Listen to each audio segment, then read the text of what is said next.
अस्सलाम वालेकुम students, class के 5 सब्जेक्ट सोशल स्टडीज़।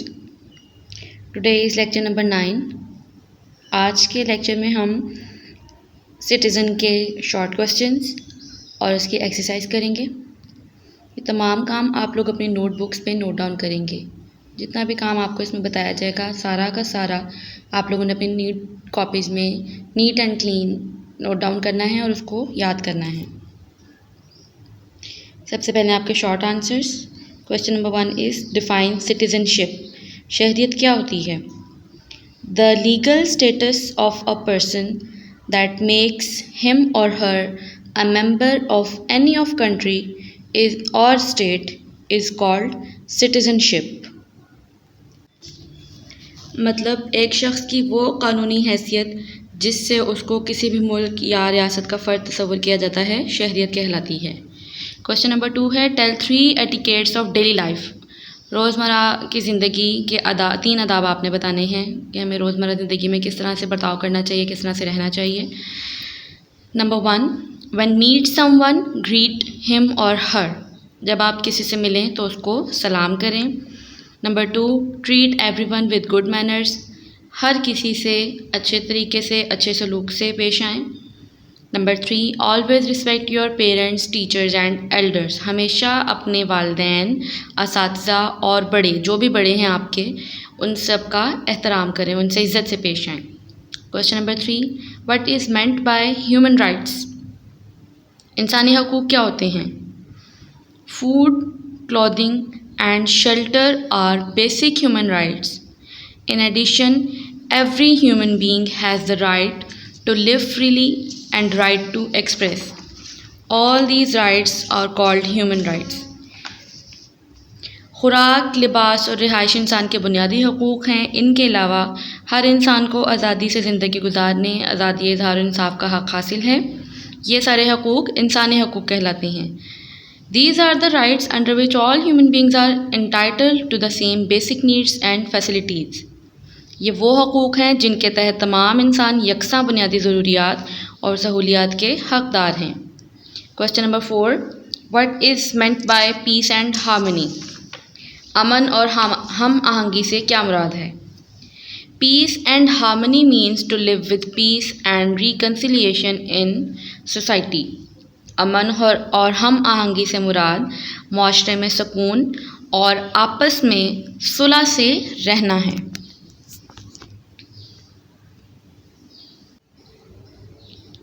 फिर हैं आपके MCQs। Choose the correct answer and mark.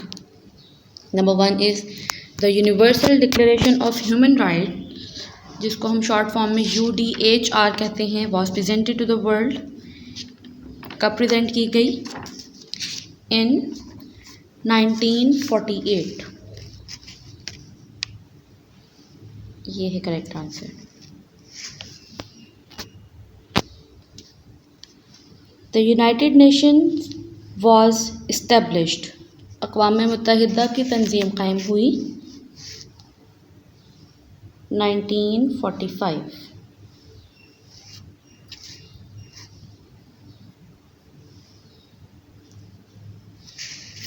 Freedom of expression presented by. आज़ादी इज़हार का नज़रिया किसने पेश किया? That was John Stuart Mill.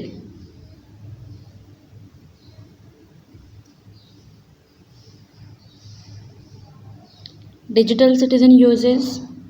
Digital citizen क्या यूज़ करता है? द बुक, मैगज़ीन, रेडियो या इंटरनेट? Of course internet.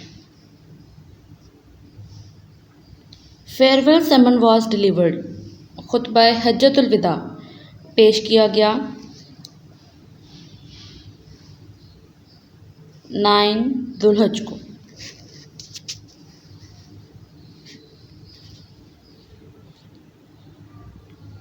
फिर हैं आपके mark tick in front of correct sentences and cross in front of the incorrect sentences.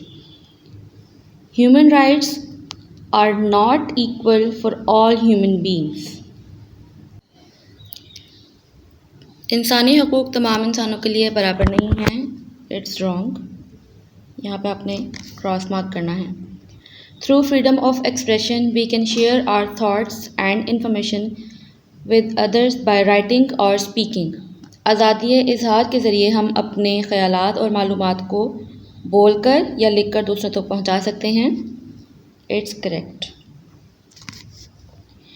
Peace and harmony have a negative impact on everyone in society.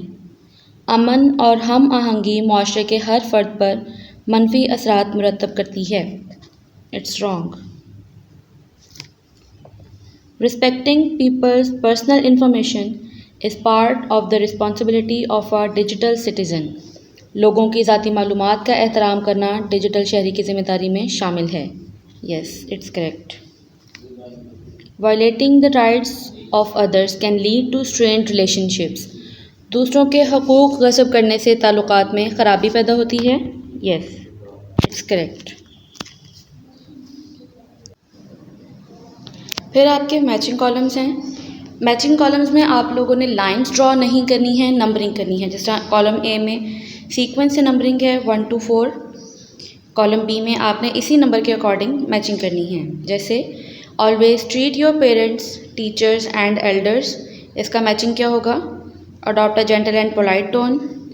Help others with respect and dignity. There on ideas, इसमें suitable है with respect and dignity. यहाँ पे आप आके लिख देंगे 1. तो ये 1 to 1 मैच हो गया. नेक्स्ट है everyone has the right to express.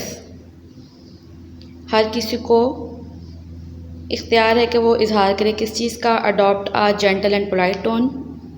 Help others या देयर ओन आइडियाज़, इसमें सूटेबल है their own ideas.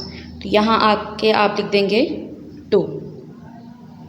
In difficult times, इसका है help others. Always to communicate, adopt a gentle and polite tone, यहाँ पे आप लिखेंगे 4. इस तरह से आपकी मैचिंग है. यहाँ तक आपका काम था सारा. ये सारा काम मैं दोबारा रिपीट करूँ, आप लोगों ने अपनी नीट कॉपीज़ में लिखना है. नीट एंड क्लीन वे में हर चीज़, कैप्शन जो देनी है आपने, हेडिंग जो देनी है मार्कर से देनी है. बहुत प्यारी राइटिंग में लिखना है और बाकी का काम आप लोगों ने इंक पेन से करना है. और लिखने के बाद इसको अच्छी तरह याद भी करना है. यहाँ तक आपका फ़र्स्ट टर्म का सिलेबस था. इस लेक्चर के साथ आपका फ़र्स्ट टर्म का सिलेबस कंप्लीट होता है. और इस चीज़ को एक दफ़ा फिर से चेक कर लीजिए कि जितना आपको फ़र्स्ट टर्म में काम करवाया गया है वो सारा आप लोगों की नोट कॉपीज़ में नोट डाउन होना चाहिए. सारा काम आप लोग वहीं से याद करके अपने टेस्ट्स और पेपर्स की प्रिपरेशन करेंगे.